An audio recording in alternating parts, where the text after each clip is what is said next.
Eu vi o que fizestes no trem. O quê? Quem é você? Sou alguém que anseia por vingança. Ah, claro. Quer se vingar pelas coisas que fiz? Não, acredito que eles mereceram aquilo. Aonde quer chegar? Tu és um pobre rapaz injustiçado. O mundo foi implacavelmente cruel contigo. Tanto faz. Preciso voltar pro trabalho. No fundo, compreendo toda a tua ira. Entendo as razões que te tornaram assim. E por que eu sou assim, meu chapa? Tu salvaste aquela mulher e, em troca, foste considerado um assassino. Pra mim, tu és um herói. Você também é um pobre rapaz injustiçado. Sou contra o sistema, assim como você. Por que esconde seu rosto? Acho que não iria gostar de me ver. Mas responda-me, que tal uma parceria? E o que eu ganho com isso?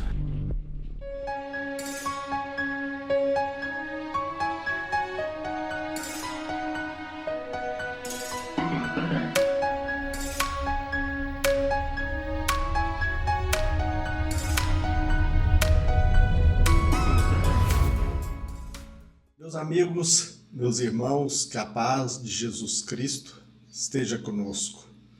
Que as bênçãos do nosso Pai, do nosso Criador, que elas possam nos beneficiar a todos. A doutrina espírita, o Evangelho de Jesus Cristo, quantos ensinamentos, quantas lições. É claro que nós frequentemente percebemos que na igreja, no templo, na casa espírita, muitos daqueles que vão à procura, na maioria das vezes, da cura do corpo físico, a maioria deles se deixam levar com o olhar da indiferença, como também nós nos deparamos com o olhar do menosprezo diante da leitura de uma lição do Evangelho, diante de um ensinamento ali do Evangelho. E quando nós levamos a mensagem de Jesus Cristo, se existe uma lição que causa impacto, que provoca surpresa, e em alguns casos menosprezo, é a lição de Jesus Cristo que nos convida a amar os nossos inimigos. Como posso eu, no cotidiano, no exercício da minha profissão, no desempenho da minha atividade profissional, na instituição em que eu trabalho, como posso amar aquele que procura deliberadamente me prejudicar? Como alimentar por ele uma afeição que, para mim, é antinatural?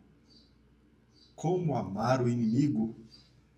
Como que eu posso conquistar o pão com suor no meu trabalho, amando aquele que procura me prejudicar? Como geralmente se faz no dia a dia, nós estamos acostumados a retribuir o mal com o mal.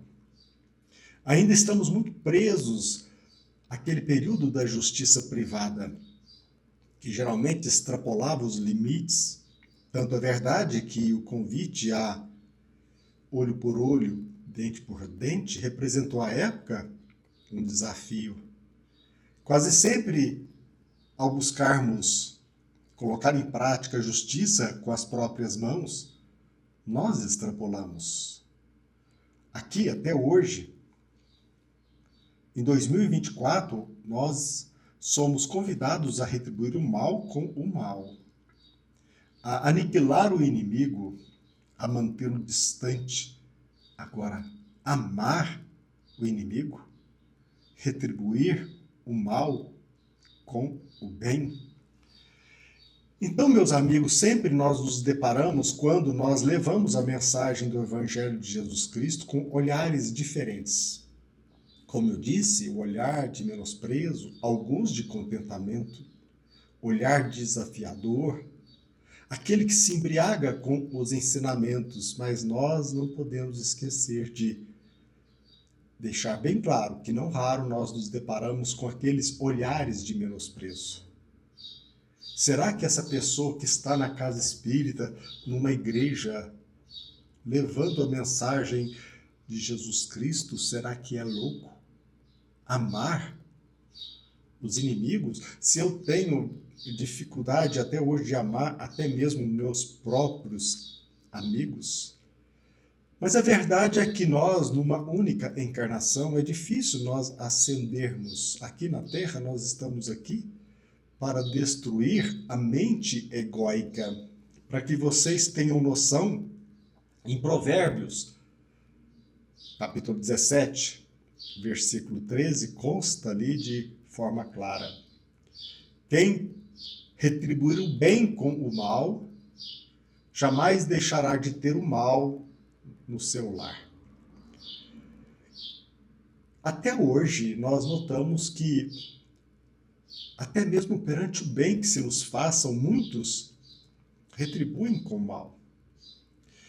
Quantos filhos não entendem a postura do pai, da mãe, de um familiar, de um professor, que desenvolve o seu trabalho com o intuito de beneficiar o aluno, o filho, a filha, o educando,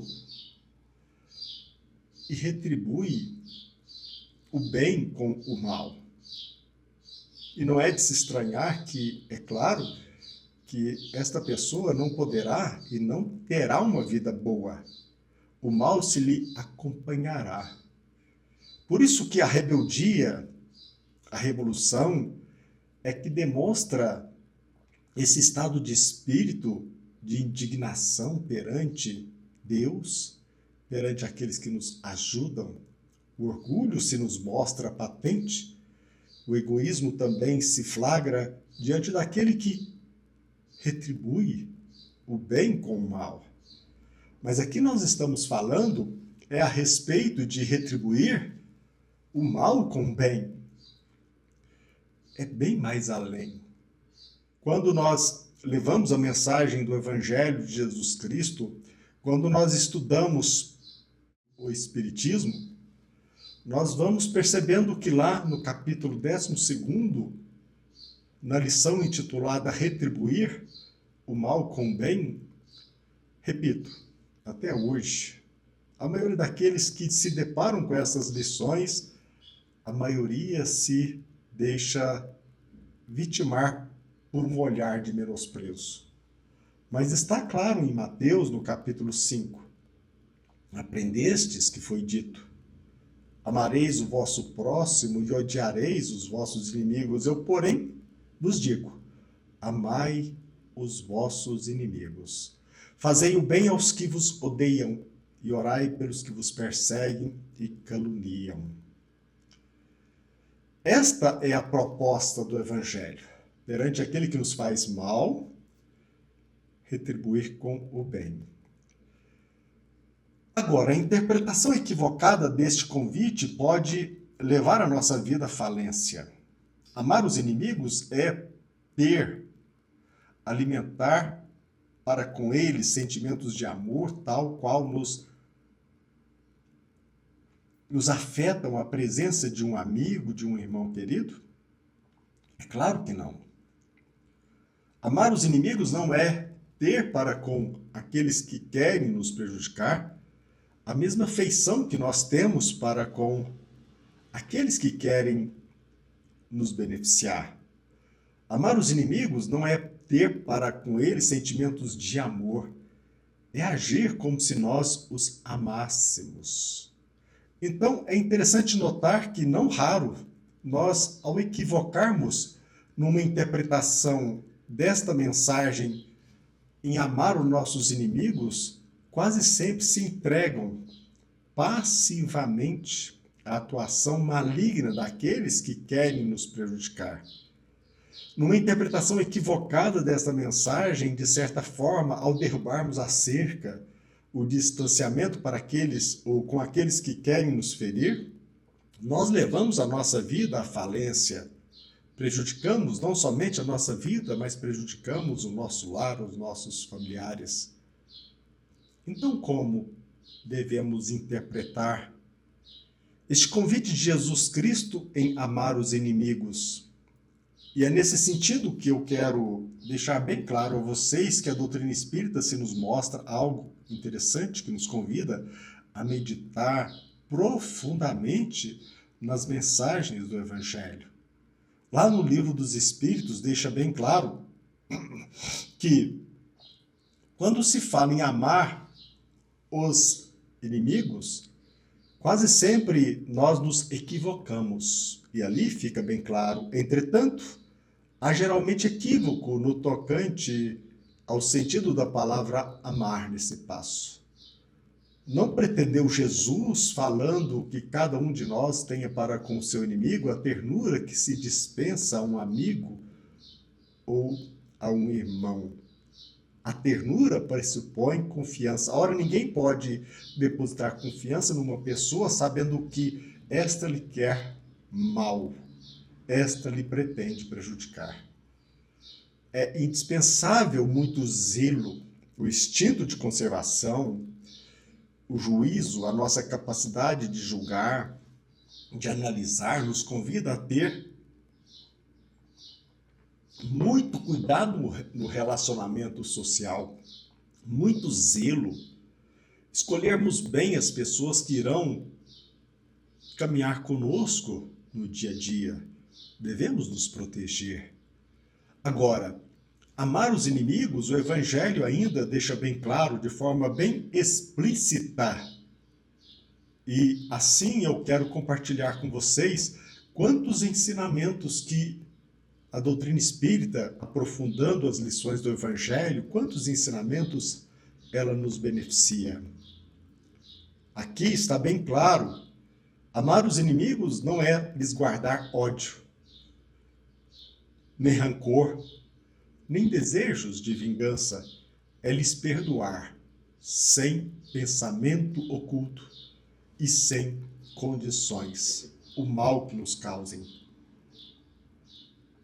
Amar os inimigos é não opor nenhum obstáculo à reconciliação para com eles, é lhes desejar o bem e não o mal, é experimentar alegria em vez de pesar com o bem que lhes advenha. Aqui na Terra, geralmente, aqui no planeta Terra ainda, nós felicitamos com a desgraça alheia. Sobretudo, a desgraça que visita aquele que nós rotulamos como inimigos. Aqui na Terra é natural nós retribuirmos o mal com o mal. Aqui na Terra, nós habituamos a responder o mal que nos avizinha com o ódio, com o desejo de vingança. Muito, mas muito distante o perdão. Quase sempre nós felicitamos com a desgraça daquele que puxou o nosso tapete. Quase sempre nós felicitamos com a aflição que bate à porta daquela pessoa que nós odiamos. O Evangelho de Jesus Cristo, quando nos convida a amar os inimigos, é não alimentar ódio, nem desejo de vingança, é não felicitarmos com a desgraça alheia, é não criarmos obstáculos à reconciliação.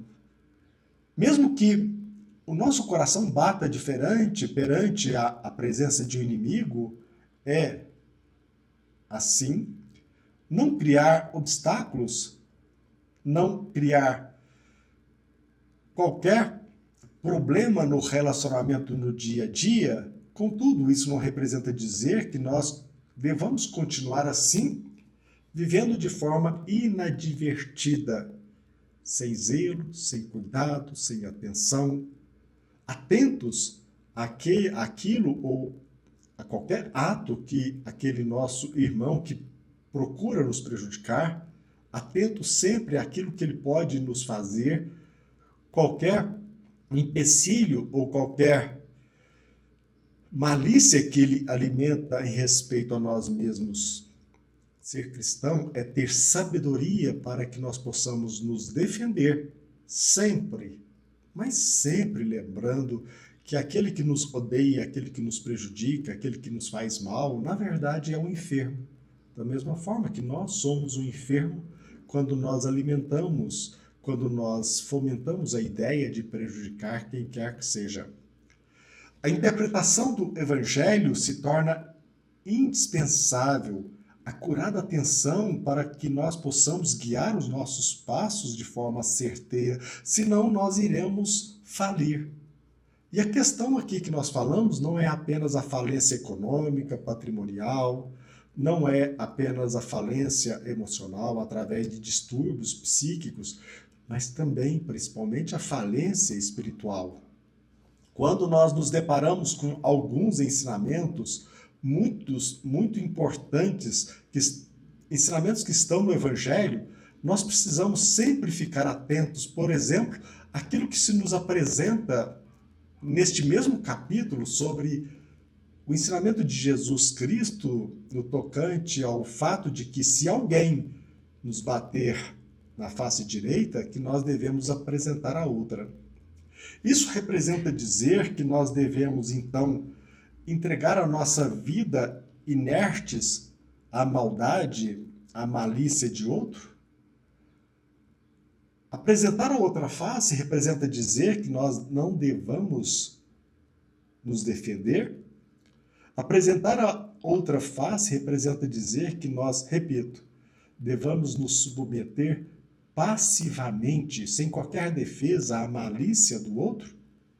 O Evangelho ele é muito profundo e é nesse sentido aqui que nós estamos tentando explicitar para que aqueles que vão a uma casa espírita, a uma igreja, a um templo, que eles pensem bem antes de compartilhar conosco um olhar de menosprezo, de indiferença e até mesmo um olhar de indignação.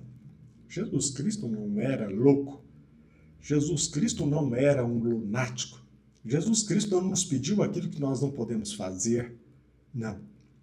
Ele nos convidou a pensar, a não interpretarmos literalmente os seus ensinamentos, para que nós possamos desenvolver as nossas capacidades, para que assim, desenvolvendo as nossas capacidades, nós possamos crescer. Ora, quando nós falamos em amar, nós não podemos circunscrever o conceito da palavra amor à afeição, ao sentimento, porque também amar é o comportamento. É fazermos para o outro aquilo que nós devemos fazer. Se nós não amamos, do ponto de vista sentimental, alguém, que nos comportemos como se nós o amássemos, sem esquecer jamais da defesa, do zelo próprio, do cuidado, da nossa defesa. Porque senão nós iremos falir. Repito, não apenas do ponto de vista patrimonial, não apenas do ponto de vista psíquico, mas também espiritual. O Evangelho nos explicita, nos explica sobre a interpretação deste convite de Jesus Cristo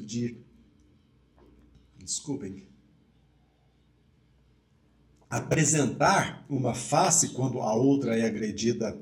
Nós devemos interpretar este convite ao pé da letra? Aqui no Evangelho, essa pergunta é feita: dever-se-á tomar ao pé da letra este preceito? Claro que não. Se nós não puséssemos um freio às agressões, bem depressa todos os bons seriam vítimas daqueles que atuam fazendo mal. O próprio instinto de conservação, que é uma lei da natureza, obsta que alguém estenda o pescoço ao assassino. Por isso que nós precisamos sempre, ao estudarmos as lições do Evangelho, usar a nossa capacidade de raciocínio, de reflexão, para que nós possamos, acima de tudo, não responder o mal com o mal. Se nós já não respondemos o bem com o mal, o que já representa um avanço, um dever, nós também precisamos aprender como retribuir o mal com o bem. E qual a interpretação? A melhor interpretação dessa forma pela qual nós iremos responder ou retribuir o mal com o bem. Porque nós não podemos esquecer que quando alguém nos prejudica, se nós fomentamos o ódio, o desejo de vingança, isto prejudica, sobretudo, a nós mesmos. O ódio, o desejo de vingança, a mágoa, o rancor é por demais prejudicial à nossa saúde. E também nós não podemos retirar a ponte para que aquele que hoje atua no mal, que se vincula a fazer algo que prejudica o outro, nós não podemos tirar a ponte que viabiliza o contato dele com o nosso Criador, para que todos nós, como filhos de um mesmo Deus, nós possamos juntos, através do exemplo, do ensinamento, sempre mostrar que nós precisamos repensar os nossos atos, o nosso caminhar. O Evangelho de Jesus Cristo, as mensagens de Jesus, a sua vida. Nós estávamos comentando na Casa Espírita a respeito desta mensagem e nós recordamos que Jesus, durante a sua prisão até a sua crucificação, ele pouco falou. Ele demonstrou que através do seu sacrifício, renunciando até mesmo ao direito de defesa, mostrando-nos que as pessoas podem prender o nosso corpo, podem crucificar o nosso corpo, mas não podem nos impor esta ou aquela maneira de pensar. Como também eles não podem, e nós não podemos propiciar que eles nos levem a atuar como eles atuam, retribuindo o mal com o mal. O Evangelho de Jesus Cristo é um caderno, um código, que beneficia não somente a nós, a nossa família, mas toda a vida social. Pensemos nisso. Que a paz de Jesus Cristo esteja conosco e que Deus, nosso Pai, continue nos beneficiando sempre. Que assim seja.